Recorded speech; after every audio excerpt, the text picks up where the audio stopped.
നമസ്കാരം. ആസ്ട്രോമീഡിയയുടെ എല്ലാ പ്രിയ പ്രേക്ഷകർക്കും 2026 വിഷുഫലത്തിലേക്ക് ഹാർദമായ സ്വാഗതം.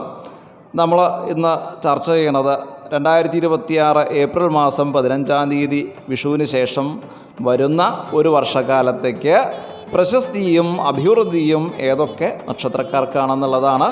6 നക്ഷത്രങ്ങളാണ് അതിൽ വരുന്നത്. മധ്യഷഡ്ഗത്തിലാണ് ഈ നക്ഷത്രങ്ങൾ വരിക. ആദ്യഷഡ്ഗം, മധ്യഷഡ്ഗം, അന്ത്യഷഡ്ഗം എല്ലാ നക്ഷത്രക്കാരെ പറ്റിയിട്ടും നമ്മൾ പറഞ്ഞിട്ടുണ്ട് കേട്ടോ. അപ്പോൾ എല്ലാവരും അത് കേൾക്കണം. മധ്യഷഡ്ഗത്തിൽപ്പെടുന്ന പൂയം, ആയില്യം, മകം, പൂരം, ഉത്രം, അത്തം എന്നീ 6 നക്ഷത്രക്കാർക്ക് വിഷുവിന് ശേഷം ലോക ബഹുമാനാദി സ്ഥാനമാനങ്ങളും സജ്ജനപ്രീതിയും വിശേഷ വസ്ത്രാഭരണ സിദ്ധികളും എന്ന് പറഞ്ഞാൽ വിവാഹം പോലെയുള്ള കാര്യങ്ങളൊക്കെ നടക്കും. ജനപ്രീതി ഉണ്ടാവും, അവനവൻ ചെയ്യുന്ന കാര്യത്തിന് അംഗീകാരം കിട്ടുക, ലോക ബഹുമാന്യത കിട്ടുക, ലോകത്ത് അംഗീകരിക്കപ്പെടുക എന്ന് പറയും.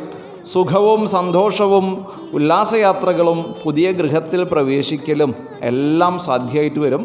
ബന്ധുലാഭം, പുതിയ ബന്ധുക്കളെ ലഭിക്കുക, വിവാഹം പോലെയുള്ള കാര്യങ്ങളാണ് അതുകൊണ്ട് ഉദ്ദേശിച്ചിട്ടുള്ളത്.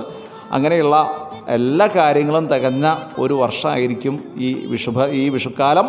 വരുന്ന മേടമാസം വരെ അതിനുള്ളൊരു സമയമുണ്ട്. ഈ മേടം മുതൽ വരുന്ന മേടമാസം വരയ്ക്കുള്ള ഈ ഒരു വർഷക്കാലം സമ്പൽ സമൃദ്ധിയും പൊതുവെ മനസ്സിന് സമാധാനങ്ങളും കുടുംബാഭിവൃദ്ധിയും പുതിയ ഗൃഹത്തിൽ പ്രവേശിക്കലും എല്ലാം കൊണ്ടും വളരെയധികം സന്തോഷം ആയിരിക്കും ഈ 6 നക്ഷത്രക്കാർക്ക് ഉണ്ടാവുക. അതങ്ങനെ തന്നെ ആവട്ടെ എന്ന് സർവേശ്വരനോട് പ്രാർത്ഥിക്കുന്നു. എല്ലാവർക്കും ഒരു നല്ല വിഷുക്കാലം ആശംസിച്ചുകൊണ്ട് തൽക്കാലത്തേക്ക് ഇവിടെ പറയുന്നു.